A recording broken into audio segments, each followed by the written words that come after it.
নমস্কার, আজ আমি বানালাম শীতকালের সবজি দিয়ে মুসুরির ডাল।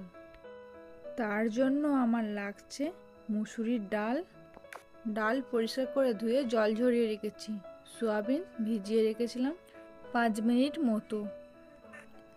একটা কাঁচা লঙ্কা নিয়ে নিয়েছি, একটু টমেটো কেটে নিয়েছি, একটু বিনস, গাজর, ফুলকপি, মটরশুঁটি, পেঁয়াজ আর আলু। এইবার কড়াইতে তেল গরম করে কড়াইয়ের মধ্যে আমি দিয়ে দিলাম সয়াবিনগুলো আমি একটু ভেজে নিচ্ছি। তারপর একটু লাল হয়ে এলে তুলে নেব সয়াবিনগুলো।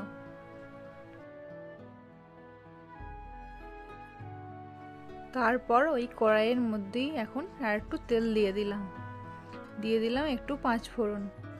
তারপর দিয়ে দিলাম পেঁয়াজ আর কাঁচা লঙ্কা। এখন পেঁয়াজ আর কাঁচা লঙ্কা একসঙ্গে আমি ভেজে নেব। এখন পেঁয়াজের কালার এসে গেছে। এবার আমি দিয়ে দিলাম বাকি কেটে রাখা যে সমস্ত সবজিগুলো। এখন সবজিগুলো আমি একটু ভেজে নিচ্ছি। তারপর দিয়ে দিলাম পরিমাণ মতো লবণ, একটু হলুদ দিয়ে আর একটু ভেজে নেব।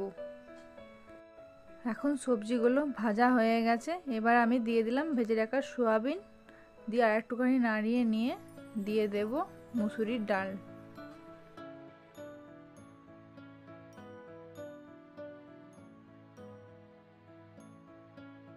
এখন ডালটাও ওই সবজির সঙ্গে আমি একটু ভেজে নিচ্ছি।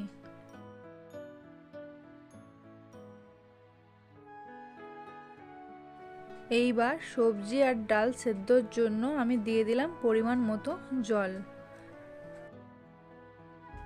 এইবার কড়াই চাপা দিয়ে কিছুক্ষণ আমি সবজিটা আর ডালটা সেদ্ধ করে নেব। কিছুক্ষণ পরে আমি একটু চেক করে নিচ্ছি যে ডাল আর সবজি সেদ্ধ হয়েছে কিনা। এখন দেখুন ডাল একদম নরম হয়ে গেছে, সবজিও সেদ্ধ হয়ে গেছে। সবজি ডাল সেদ্ধ হওয়ার সঙ্গে সঙ্গে ডালের জলটাও একটু শুকনো হয়ে গেছে। তার জন্য আমি আর একটু জল দিয়ে দিলাম। আপনারা চাইলে জল নাও দিতে পারেন। তারপর অল্প একটু চিনি দিয়ে দিলাম, দিয়ে ভালো করে ফুটে গেলে আমি ডালটা নামিয়ে নেব কড়াই থেকে। এই ডালটা যেমন স্বাস্থ্যকর তেমন টেস্টি খেতে হয়। আমার রেসিপি যদি ভালো লাগে লাইক, শেয়ার, সাবস্ক্রাইব করে দেবেন।